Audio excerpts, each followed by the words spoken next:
Mummy आज काय बनवतेस? कोथिंबीरचे थालीपीठ. तुला आवडतात ना? हो. Sauce cake. सॉस.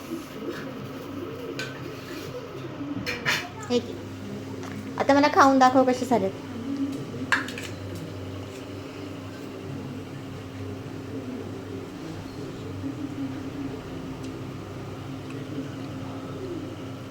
आवडले? माझ्या मुलीला थालीपीठ खूप आवडले. चला आता तुमच्यासोबत थालीपीठची रेसिपी शेअर करते. मैत्रिणींनो, थालीपीठ करायचं होतं आणि नेमका मिक्सर खराब झाला.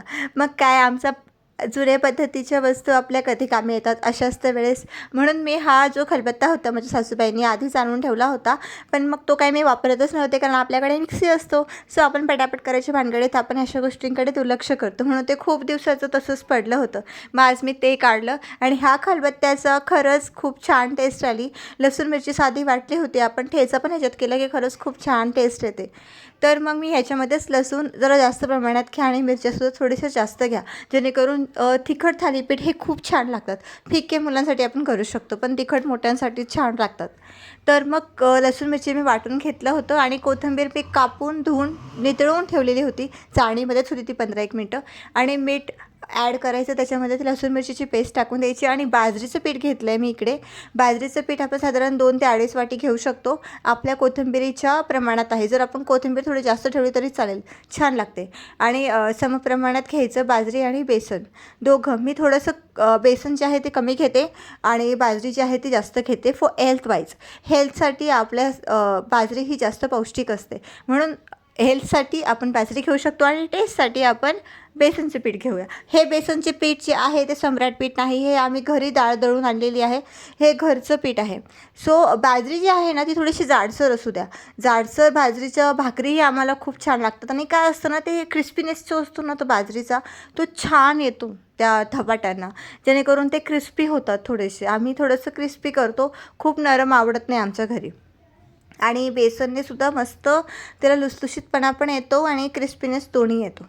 मग अशा पद्धतीने मी व्यवस्थित ते मळून घेते. मळताना एक गोष्टीची काळजी घ्यायची आपल्याला, की त्याच्यामध्ये अजिबात पाणी ॲड करायचं नाही. जे आपण भांडं लसूण मिरची पेस्ट केलेलं भांडं धुवून टाकलं तेवढंच, त्याच पाण्यामध्ये आपण हे सगळं मिक्स करायचं. जसं जसं आपण ते मळत जाऊ तसं तसं कोथिंबीर पाणी सोडेल आणि तसं तसं ते होईल. तर कपड्याच्या ऐवजी मी इथे प्लास्टिकची पिशवी यूज करते आहे. मला म्हणजे सासूबाई करतात तसं मला ही सवय पडली. सो मी कधी कपडा ट्राय केलेलाच नाही ॲक्च्युली, पण प्लास्टिकची पिशवी मी आधीच धुवून वगैरे ठेवली होती आणि त्याला पाणी लावून घ्यायचं आणि त्याच्यावर जर केलं ना तरी खूप छान होतात, चिटकत नाहीत. प्लास्टिकची पिशवी जास्त मऊ नाही, थोडीशी कडक घ्यायची, जेणेकरून पटकन ते निघून जातात. काही काही वेळेस चिपकतात, पण मग ते पटकन परत धुवून घ्यायचं आणि परत यूज करायची, काय नाही होत, मस्त येतात. मग इथे मी दोन्ही साईडला करायला घेतले होते, कारण खाणारे होते जास्त आणि करणारा एकच असतो. एक एक एक करत बसलं तर तिकडे ताट रिकामं होतं. त्याच्यामुळे मी काय करते, कधी पण थालीपीठ वगैरे काही करायचं असेल ना, मी आधी सगळ्यांना वाढून देते पानं आणि ते लोक जेवायला बसतात तिकडे मी 2-2 करून पटापट देऊन देते, जेणेकरून जेवणंही लवकर होतात आणि मी ॲज युजल आपण लास्ट बसतो. अशा पद्धतीने मी एक एक करत दोन्ही तव्यावरती टाकून दिले. एक ॲल्युमिनियमचा तवा आहे आणि दुसरा जो आहे तो काळा दिसतो, तो काळा नाही ॲक्च्युली तो लोखंडाचा तवा आहे, जड आहे खूप आणि त्याच्यावर टाकलेल्या वस्तू फारशा चिटकत नाही. तो नॉनस्टिक पण नाही आहे, म्हणून तो असं वाटेल सगळ्यांना की काळा आहे, तो नॉनस्टिक असेल किंवा मग काळा झाला असेल, असं काहीच नाही, तो लोखंडाचा तवा आहे. थालीपीठ वगैरे किंवा भाकरी करायची असेल तर आम्ही स्पेशली तो तवा यूज करतो आणि हा तवा आमचा पोळ्यांसाठीचा आहे. दोन्हीवर मी सायमल्टेनियसली करत होते. तर माझ्या थालीपीठची रेसिपी कशी आवडली नक्कीच सांगा आणि आवडली असेल तर नक्कीच ट्राय देखील करा. आता कोथिंबीर स्वस्त होईल, हळूहळू पावसाळा चालू झालेला आहे, तर अशा पौष्टिक वस्तू करून खायला काहीही हरकत नाही आणि पावसाळ्यात अशा खायला खूप खूप मजा येते. सो थालीपीठ झाले, वडे झाले, हीच रेसिपी नक्कीच ट्राय करा. Thank you so much for watching.